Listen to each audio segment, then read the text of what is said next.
Assalamualaikum warahmatullahi wabarakatuh. Waalaikumsalam warahmatullahi wabarakatuh.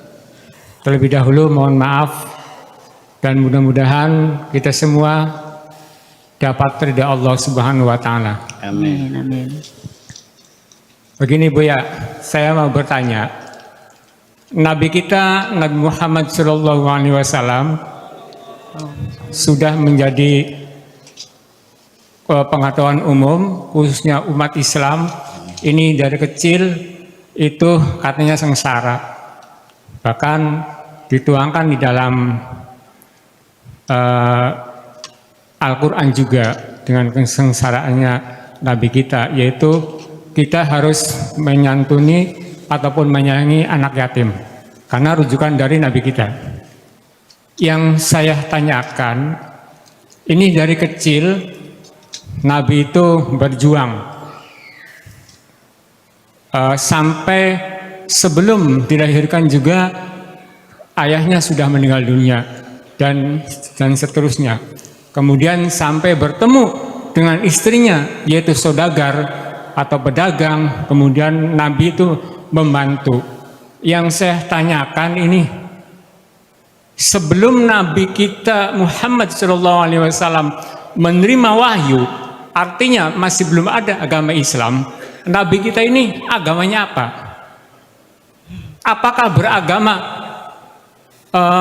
mengikuti agama Ibrahim atau agama apa? Karena sampai saat ini saya berpikir nih, kayaknya masih belum ada Islam itu sebelum Nabi menerima wahyu. Kemudian banyak istri-istri Nabi juga yang non-Islam, seperti Maria yaitu dari Nasrani, dan juga Sofia juga dari Yahudi.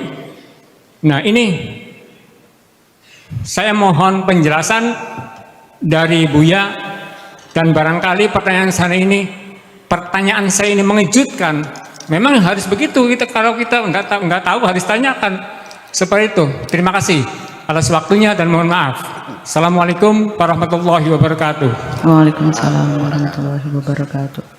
Baik, ingin saya jelaskan. Jadi persoalannya kenapa Nabi Muhammad itu sangat menekankan perhatian kita kepada anak-anak yatim. Karena beliau sendiri yang mengalaminya sebagai anak yatim yang terlunta-lunta, nggak ada yang sayang. Tetapi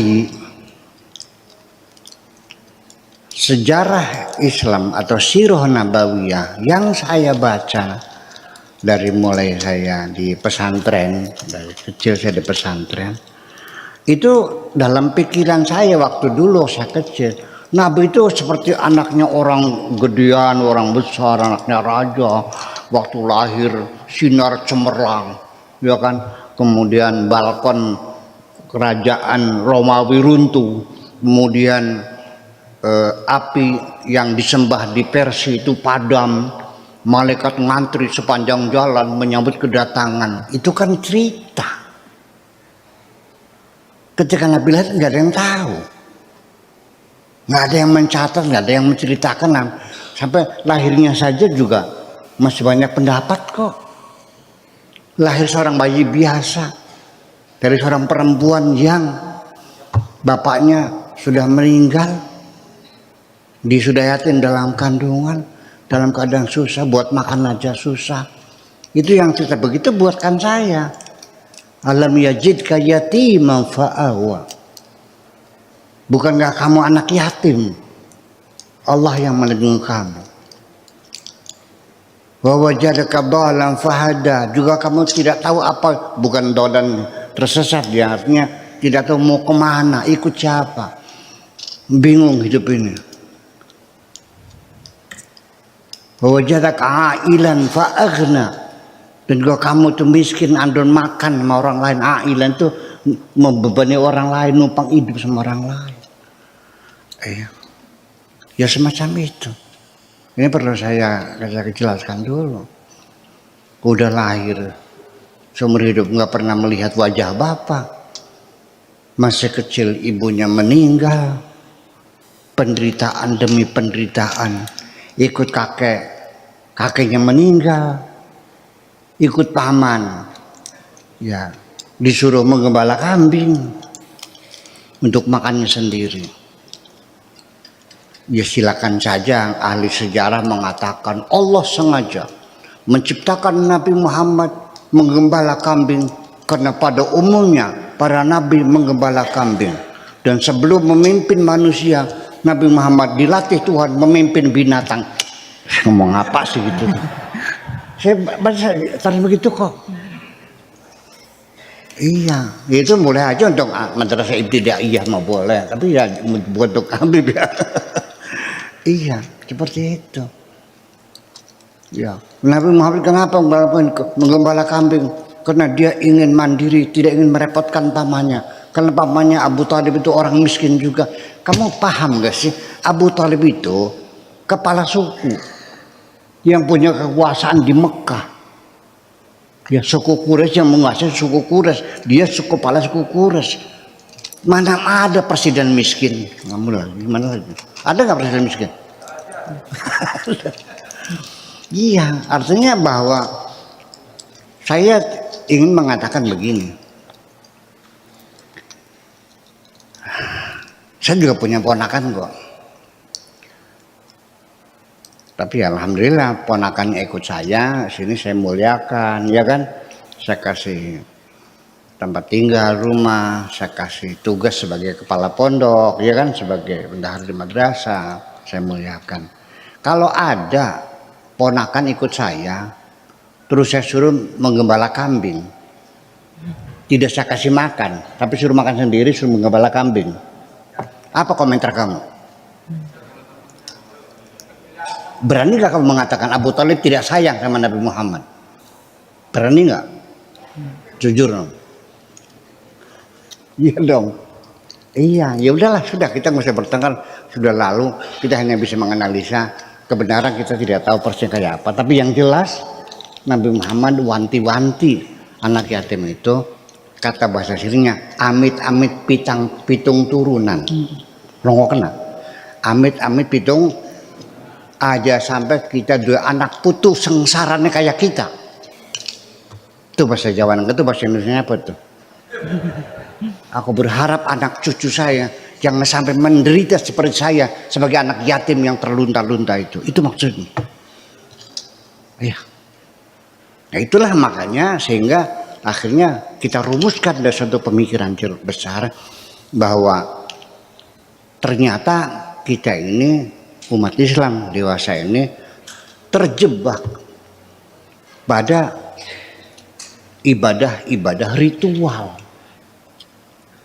yang dibesar-besarkan, haji, ya kan, sholat, bikin masjid, bikin musola, besar-besar gitu.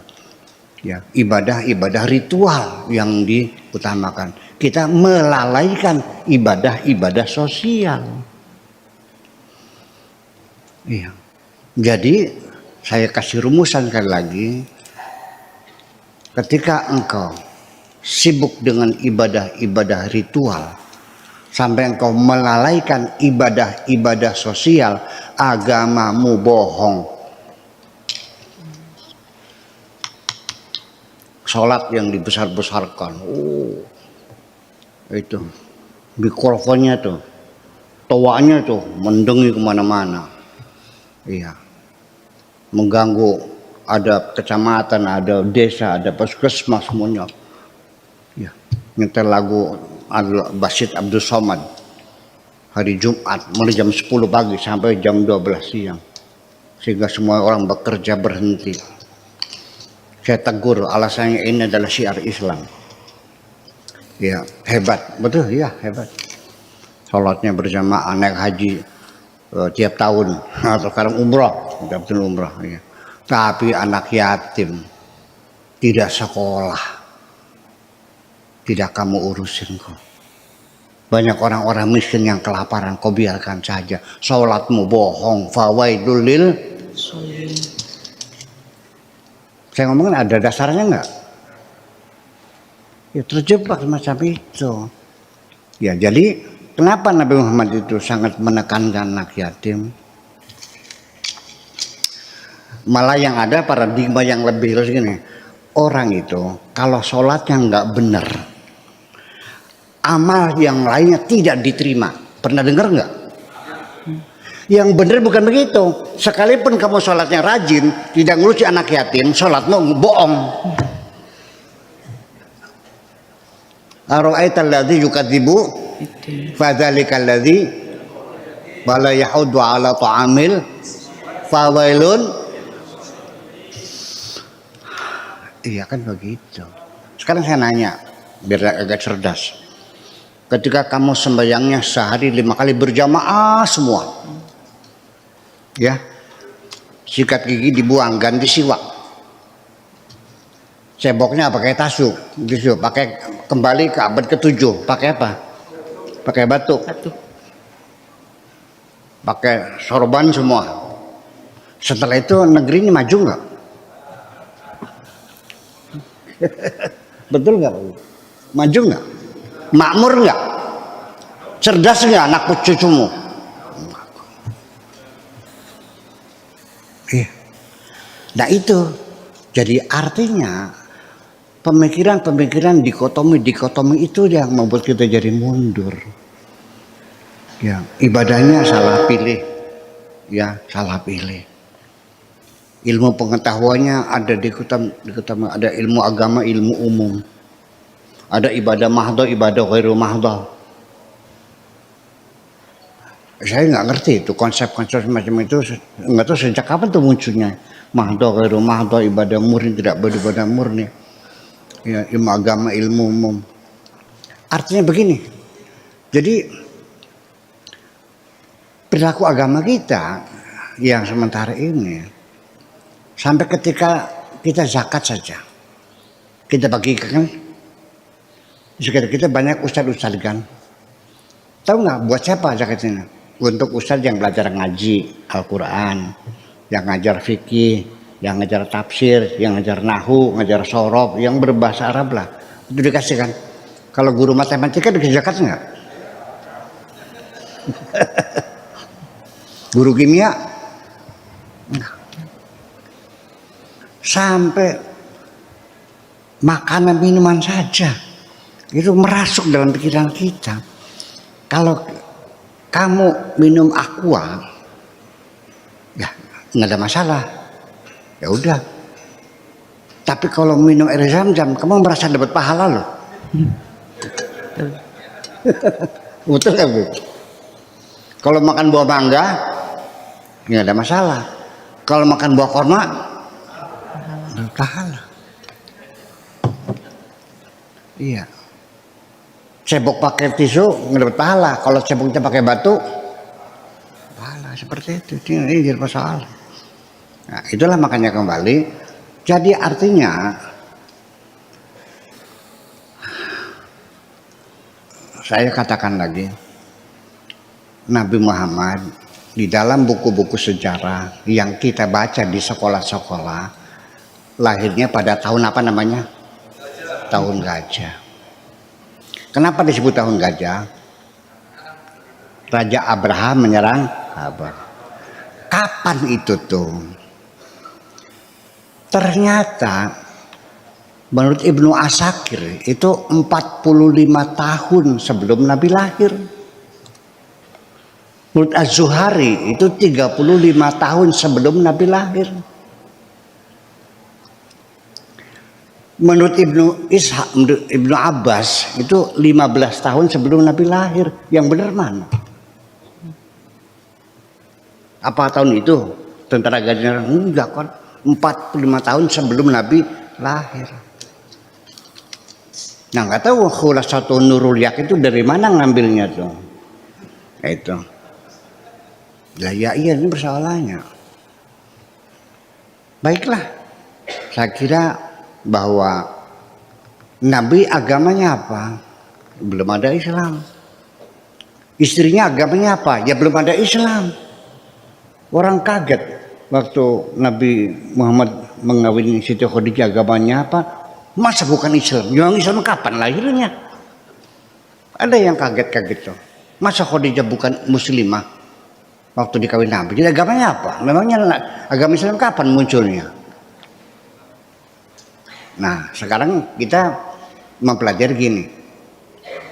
Kita nggak tahu, tidak ada bukti artefaknya, nggak ada. Kita pakainya asumsi, ya, hipotesa.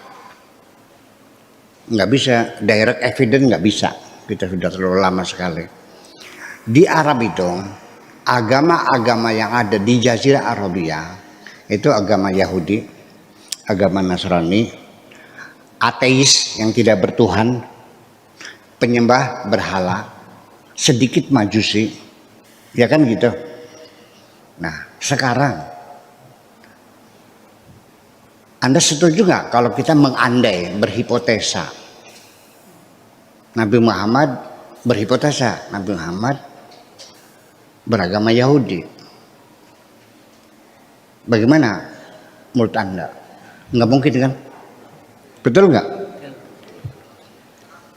Kalau Nabi Muhammad dan Siti Khadijah sekaligus menyembah berhala, setuju nggak? Enggak. Kalau Nabi Muhammad dan Siti Khadijah itu ateis, masuk akal nggak? Enggak. Nah kalau Kristen, iya. Sebab kalau dibilang Kristen, ibunya Nabi Muhammad itu Siti Aminah. Siti Aminah itu anaknya Abu Qabs. Abu Qabs itu ketika muda dia pergi ke, ini hadisnya ada di sebuah hari ada, pergi ke Syam, di sana melihat orang Kristen ke gereja, masih penyembah berhala ya waktu itu. Dia kagum sama orang Kristen, akhirnya dia masuk Islam. Nah ketika pulang itu diusir oleh kabilahnya, itu tidak akui karena agama aneh gitu. Itu dia karena masuk Islam, namanya Abu Qabs. Nah Nabi Muhammad sendiri waktu kecil itu dipanggilnya Muhammad bin Abi Qabs. Sampai Nabi Muhammad setelah dia dewasa, setelah dia jadi rasul, dia marah, naik mimbar, dia katakan kepada sahabat, "Man ana?" Anda Muhammad bin Abi Qabs, la ana Muhammad bin Abdullah. Itu. Sudah selesai, kita setuju. Muhammad bin Abdullah. Karena biasanya di negara kalau menyebut nama itu dari pihak ibu itu sepertinya tidak terhormat ya. Betul nggak? Kalau kamu orang manggilnya umpamanya Hasan bin Abdullah, nama binnya nama ibunya, tersinggung nggak? Itu persoalannya. Nah itu seperti itu. Jadi artinya ketika kita melihat ibu kanjeng Nabi itu apa, bapaknya agamanya apa segala macam, saya kira tetapi ada peluang lagi nih, di tengah-tengah masyarakat di Jazirah Arabia ada satu agama yang bercampur dengan mereka ikut menyembah berhala juga. Tapi di dalam hati mereka bertuhan yang esa. Awas. Nah ini namanya kelompok Hunafa. Ketika ditegur mereka, kenapa kau nyembah berhala? Mereka mengatakan, wa ma na'buduhum illa liyuqarribuna ilallahi zulfa. Kami tidak menyembah berhala, itu hanya mendekatkan diri dengan Allah. Itu Hunafa.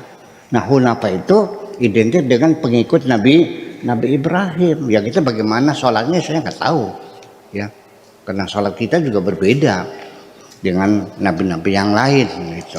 Nah itulah kira-kira semacam itu. Jadi artinya begini, ketika kita mengungkap sejarah dari berbagai sumber yang berbeda-beda, ya Pak Habib cinta jangan tersinggung dong karena saya berbeda. Betul nggak? Saya tidak menyalahkan Anda kok. ya kan, tidak menyalahi Anda, ya udah sejarah kita gali, silakan. Ya, jadi artinya begini, sebagai penutup, baca sejarah itu supaya kamu lebih objektif. Cobalah baca dari sumber-sumber sejarah yang berbeda-beda. Sejarah yang ditulis oleh Syiah, baca dong. Yang oleh ahli sunnah, baca dong. Yang tulis oleh Mu'tazilah, baca dong. Jabariyah, Qadariyah, Murji'ah, segala macam, semua termasuk yang ditulis oleh para orientasi, baca semuanya. Dari situlah kamu memilih. Bukan baca kitab yang kamu beli di toko terus kamu paksakan sebagai kebenaran, kalau tidak sama semuanya salah, segimana? Sebab namanya orang menulis sejarah, jujur saja, sejarah yang menulis adalah yang menang. Yang menulis sejarah adalah yang menang. Jadi nanti siapa yang salah, siapa yang benar, sulit untuk dibuktikan.